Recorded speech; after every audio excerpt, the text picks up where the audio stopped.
William Godwin. Fascinating figure. Kind of incomparable in many ways. Um, Here we are working in the dark, early in the morning, on a Sunday, October 26th. It took me a little while to get back to this, sorry. Various things have intervened, family occasions and such. All right, so let's talk about William Godwin. Astonishing person, for real. Uh, Incomparably radical and somehow survived and even thrived to some extent, or was greeted with some tolerance. I mean, we could try to think about why for a minute. Uh, the first philosophical anarchist in the West whose work we retain. And one reason I'm saying philosophical anarchist, one thing that might mean, is not a religious anarchist. I think there's plenty of religious anarchism already by the time you get to the 1790s, when Godwin is writing his Enquiry into political justice. And the all right, so there have been, we talked about this a little bit with the levelers and so on. I mean, that was, 100 and some years before this, and the Radical Reformation. I mean, the Radical Reformation left its mark on Godwin, who comes from a line of Protestant preachers, and was one himself before he moved off into atheism, anarchism, feminism, this really, sort of bevy, menagerie of 19th century reform, of late 18th and early 19th century reform movements, of which he was a spearhead more than people acknowledge, I think. Now, the Enlightenment, with a capital E, is also, to a large extent, an artifact of the Protestant Reformation. Right? Even though, I guess the premonitions of it, or even the beginnings of it, let's say Rene Descartes, lots of it in France. So that's a Catholic country, and not all those people are. But I think the free inquiry. I mean, you read Descartes, and you're instantly aware that he's worried about getting his books repressed, and himself repressed. Godwin should have been worried about that, but he doesn't seem to express it in a similar way that Descartes did. At any rate, there was never a more enlightenment figure than William Godwin. I think, like if you wanted to tell someone where the Enlightenment was headed, or what the Enlightenment means in the clearest possible way, Godwin is a good way to express that. There's a lot of Hume in Godwin. There's lots of people in Godwin. A lot of Locke. There's nascent utilitarianism. I guess he's a contemporary of Bentham. I don't think he mentions Bentham. I need to look this up again or whatever. And, there's already a utilitarian tradition, sort of nascent or proto-utilitarian tradition in British philosophy when he writes. Francis Hutcheson is an example. Hume, too. Okay. Now, here's why he's the most Enlightenment figure you ever heard. He just believes in progress harder than anyone. Up to maybe Hegel. Okay. I wonder if Hegel had any influence from Godwin in some way. In his progressive take on history. things are in, and the philosophy of history is kind of getting going as he does this too. Uh, things are getting, are you can see how far we've come, man, and projecting things are going to keep getting better almost inevitably. Okay, I mean, for one thing, and this is really Godwin's approach to this, it's the accumulation of human knowledge, the access to truth that is increasing all the time. Like when you're doing this in 1790, you still have the example of Newton before you, who is mentioned many times in Godwin, who's mentioned many times in everywhere in the philosophy of this era, as just an example of showing like what we have accomplished and what we can accomplish via science and and technology. Let's say he thinks that we are on a march toward truth. And he believes, and this is not a utilitarian view, but more like a Plato view, that to know the truth is to be good. Okay? To know what is good is to be good. All evil arises from ignorance. That's a Socratic position, but Godwin holds it like with great intensity and sincerity. He thinks he's proven it. Right? And he also thinks he's proven that we just have greater and greater access to truth, and that is the same as being better and better people. Okay, now what does that mean? All right, so one decisive influence on Godwin, and this is true all across Europe, in various ways, and British Isles too, I don't know if that's Europe or not, is Rousseau. Right, he's a younger contemporary of Rousseau, I guess. Godwin, 1756. Yeah, they don't overlap that much. 1756 to 1836, something like that. Rousseau and his positive take on human nature. Just the idea that we are, born free and are everywhere in chains. And we're born good, and it's the social and political world that distorts us and makes us evil. I think the decisive first-hand influence on Godwin is Thomas Paine, who also kind of inches toward anarchism. Later on, a sort of anarchist or anti-statist people in the U.S., late 19th century, they called themselves the Thomas Paine Society. And Thomas Paine is also working on Rousseau.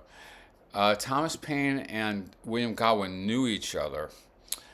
Godwin mentions, and maybe Thomas Paine had a pretty decisive influence on William Godwin. Thomas Paine's Common Sense is a text that Godwin acknowledges. This is the beginning of Common Sense. You may be familiar with this. It sounds quite like Godwin. Some writers have so confounded society with government as to leave little or no distinction between them, whereas they are not only different, society and government, but have different origins. Society is produced by our wants, and government by our wickedness. The former promotes our happiness positively, society by uniting our affections, the latter negatively by restraining our vices. The one encourages intercourse, the other creates distinctions. The first is a patron, the last a punisher. Society in every state is a blessing, but government, even in its best state, is but a necessary evil, and in its worst, an intolerable one. All right, so that's, like I say, that's, I think, a decisive influence on Godwin and on Godwin's anarchism. I mean, here's a passage from Godwin. the just conclusion from the above reasonings, hundreds of pages of the Enquiry concerning justice, political justice, of the principle that government is little capable of affording benefit of the first importance to mankind. It is calculated government to induce us to lament not the apathy and indifference, but the inauspicious activity of government. It incites us to look for the moral improvement of the species not by multiplying regulations, but in their repeal.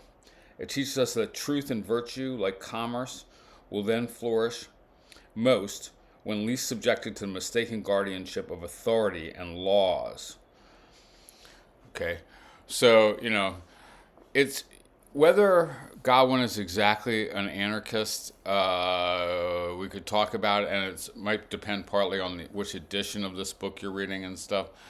But that's the basic sort of anti-statist or move, and maybe the skepticism is opened up for him, in part at least, by Thomas Paine. It's like society is not the same as government. The government is optional in a certain way, and it's produced by our wickedness.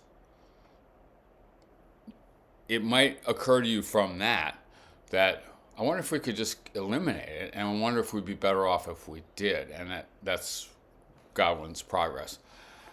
Oh, it is a remarkable life, a remarkable writing life, among other things. The first secular or philosophical anarchist married the first great feminist, or an early advocate of women's rights in the most straightforward, punchy way, Mary Wollstonecraft, okay? It's remarkable that they knew each other. It's remarkable that they married. And he fell in love with her intellectually, which is not surprising if you read Godwin. He might have been more turned on by ideas and prose styles. He said that her book about traveling to Scandinavia was calculated to make a man fall in love. If ever a book was calculated to make a man fall in love with its author, it was that one. But he's just the kind of guy that will fall in love with your books, maybe. So they got this sort of radical circle that's emerging in the 1790s in England. I mean, Wordsworth and people are bopping around too. They all know each other. Maybe my man, Walking Stewart, the wild and hilarious Lucretian materialist philosopher, was frequenting their circles too. And of course, Wollstonecraft and Godwin's daughter, Wollstonecraft died after giving birth to Mary Godwin, later Mary Shelley.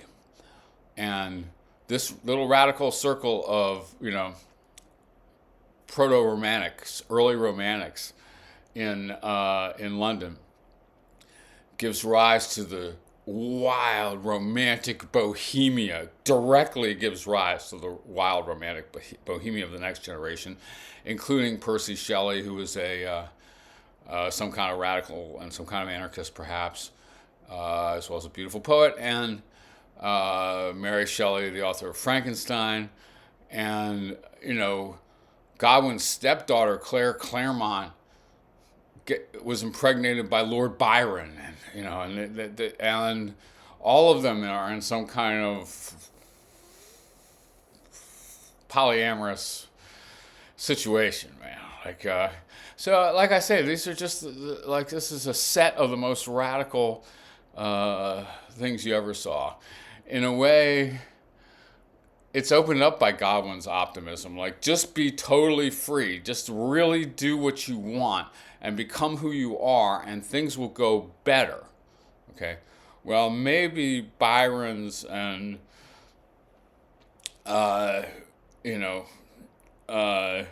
Shelley's and all their kids and everything, whose kid is whose, and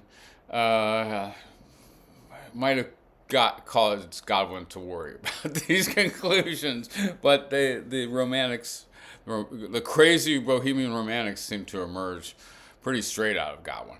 He was a wonderful novelist. And his novel Caleb Williams, which was not about the current quarterback of the Chicago Bears, but about sort of social stratification and stuff like this, was read as read as Jane Austen and stuff like this, okay? And is wonderful. He's a fine writer. But like I say, I think that in some ways I don't find this philosophy that directly plausible, but it's emblematic of this moment in the Enlightenment where the optimism goes all the way. Like, why we won't need to restrain ourselves when we achieve enlightenment, when we get to a more enlightened condition. One really interesting feature of Godwin is his determinism, which doesn't seem that optimistic, but he creates optimism out of it. Or he's got some kind of compatibilism, but he's more insistent on the mechanical determinism than compatibilists like Locke and Hume, who he's working right out of, maybe even Jonathan Edwards on freedom. And he says, we all know that we respond to our environments, and we all know that, how children are raised affects who they are. Right?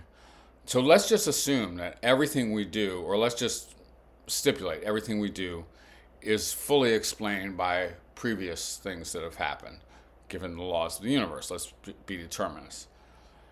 Now he draws conclusions like this, which some later anarchists did, and people are still working this. Right? In order to be morally responsible, you have to be free. You have to choose freely, but we never do choose freely. There's no such thing as moral responsibility. There is no such thing as desert, he says. All there is an obligation to do justice now. Okay? So we're going to have to move the concept of justice out of the concept of desert. He wants to move away, and here he's transcending his Protestant roots, maybe directly attacking his father. Like this idea, and people like Edwards, move totally away from the sense of moral guilt, punishment in this world or the next. Okay, this roiling sense of I'm a criminal or you're a criminal, or this activity of hanging people publicly. They're still doing that in London. Is that true in the 1790s? It's winding down. I think so, though.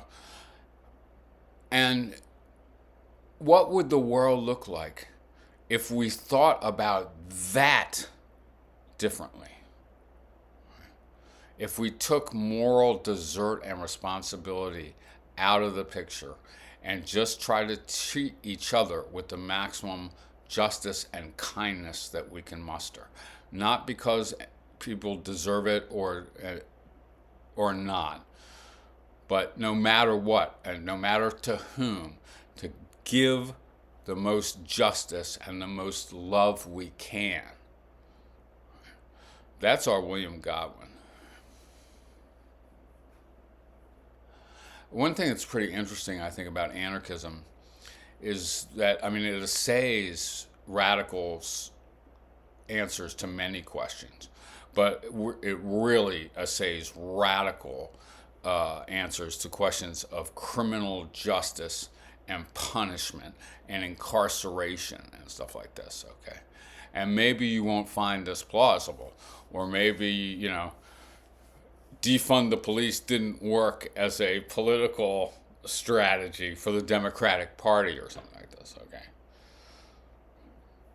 But we're saying radical answers to questions of crime and punishment because that's such an intense area of human suffering. And it's such a central aspect of state power. It's the first thing, like often, when it registers with people that I'm an anarchist, the first thing they want to argue is with regard to criminal justice. Well, what are we going to do with, rapists? They often say, murderers. Okay, people, people take anything that's not nailed down. All right, unless there is a state to prevent them, incarcerate them, deter them, and so on. And like I say, the most radical answers to this from early on are from the anarchists. It's amazing that he got to publish these things, and it's amazing that he just kind of kept going. So I think one reason for that was because he was a beloved novelist, first of all. Right? People liked that novel. I think he just was sort of tolerated as this quintessentially British kind of goofy, well-meaning radical who was harmless, right?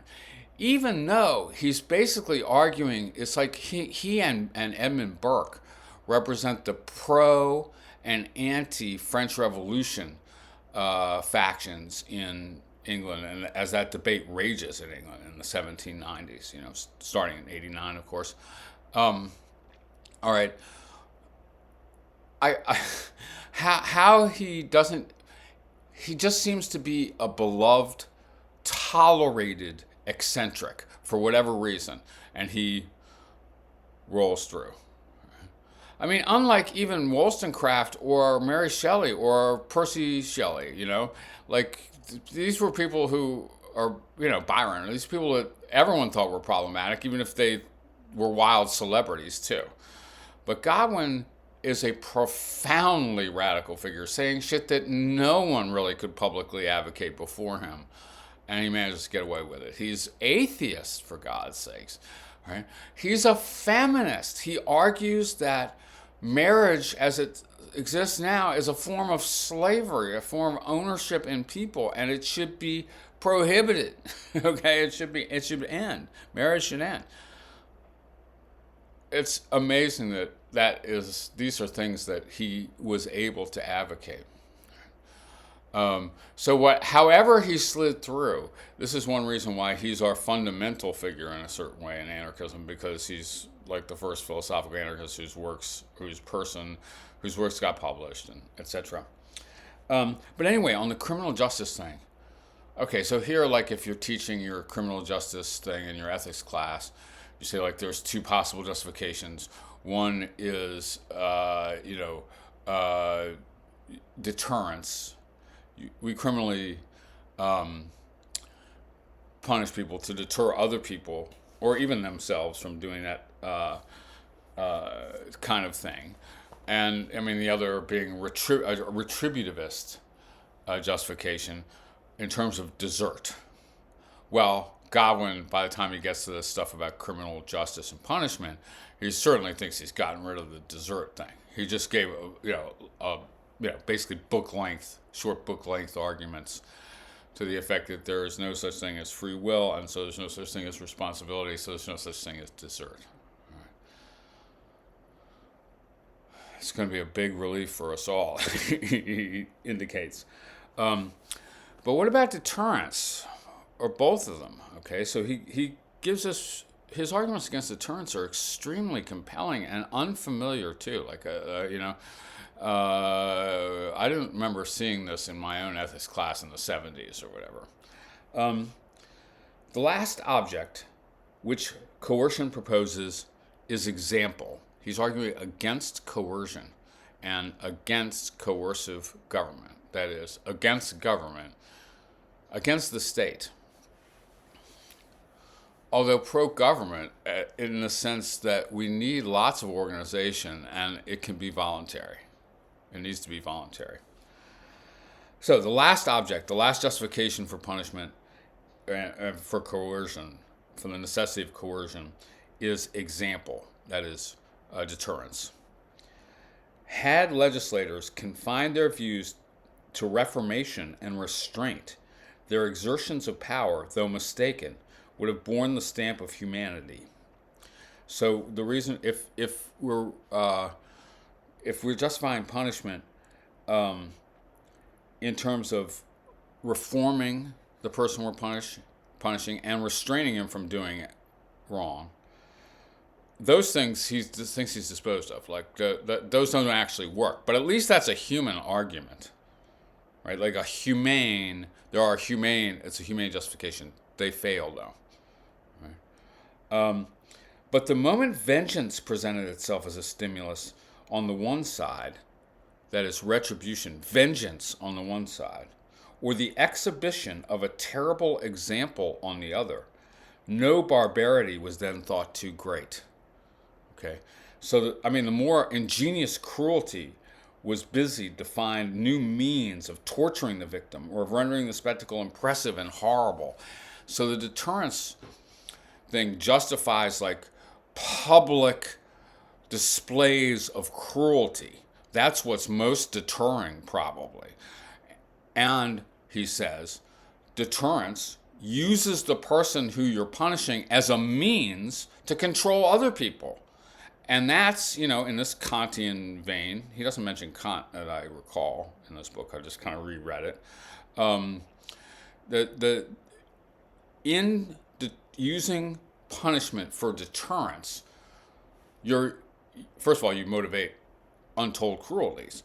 But second of all, you're using the person you're punishing as a means to control others. And that is morally indefensible, he argues. Okay. So he systematically dismantles all the justifications for criminal punishment.